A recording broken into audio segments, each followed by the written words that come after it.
భర్తని ఏరా ఒరై అరై అని పిలవచ్చా? ఈ రోజుల్లో అక్కర్లేని అనవసరమైన అసహ్యకరమైన నిక్కర్ సాంప్రదాయంలో ఉన్నాం మనం. ఎలాగైతే ఈ సాంప్రదాయం పెరిగిపోయిందో భర్తని ఏరా ఒరై అని పిలవటం కూడా సమాజంలో అలవాటైపోయింది. నేను ఎందుకు ఆయన్ని ఏమండి అని పిలవాలి? భార్య కంటే భర్త పెద్దవాడు కాబట్టి అతన్ని పేరు పెట్టి పిలిస్తే భర్తకి ఆయుక్షీణం. ఏ స్త్రీ అయినా భర్త 100 ఏళ్ళు ఉండాలని కోరుకుంటుంది కదా. భర్త సాక్షాత్ భగవత్ స్వరూపుడు. అందుకేగా మామగారు కన్యాదానం చేసే సమయంలో అల్లుణ్ణి విష్ణు స్వరూపంగా భావించి కాళ్ళు కడుగుతాడు. దేవుణ్ణి ఏరా ఒరై అని పిలవలేం కదా. భార్యకి భర్త తనకు తాను ఆశీర్వదించుకోలేడు కాబట్టే భార్య భర్త కాళ్ళకి దండం పెడితే తనకు తాను ఆశీర్వదించుకున్నట్లంటే భర్త పెద్దవాడని నువ్వు అంగీకరిస్తున్నట్టే కదా. అలాంటిది భర్తని పేరు పెట్టి పిలిస్తే కన్యాదానమే ప్రశ్నార్థకమవుతుంది.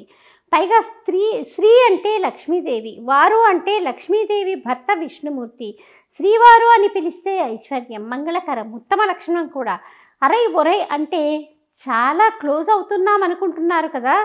భర్తని అరై ఒరై అని పిలిచే స్థాయికి వచ్చిందంటే ఇక తరువాత మిగిలేది మనం ఊహించుకోవచ్చు. మీకే వదిలేస్తున్నాను. స్త్రీలు దయచేసి మన విలువలు కాపాడండి. నిజానికి కొంతమంది కమెంట్స్ కూడా పెట్టచ్చు. ఇదేంటండి చోద్యం, మా ఇష్టం, మేము చాలా సన్నిహితంగా ఉంటాం, ఏం పిలుచుకుంటే మీకేంటి, మీరు అలాగే పిలుస్తున్నారా మీ వాళ్ళని అని అడిగే మహానుభావులు ఉంటారండి. కమెంట్ పెట్టడానికే పెట్టచ్చు కదా.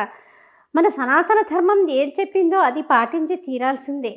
ఎందుకంటే మన శాస్త్రం ఏం చెప్పినా మన అభ్యున్నతి కోసమే చెప్తుంది. కానీ ఒక 10 రూపాయలు సంభావన ఆశించి కాదు అన్నటువంటి విషయం మనం గుర్తుంచుకోవాలి.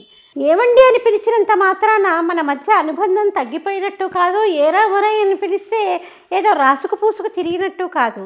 మనం మనసులు కలవటం మీద ఆ యొక్క అనుబంధం అనేది ఆధారపడి ఉంటుంది. పెళ్లి సంబంధాల కోసం 7416017653కి కాల్ చేయండి. మా టెలిగ్రామ్ ఛానల్ మ్యాట్రిమోనీ ఇండియాలో జాయిన్ అవ్వచ్చు కదా. హలో బదులు జై శ్రీరామనండి. ప్రతి ఒక్కరూ జై శ్రీరామని కమెంట్ పెట్టండి.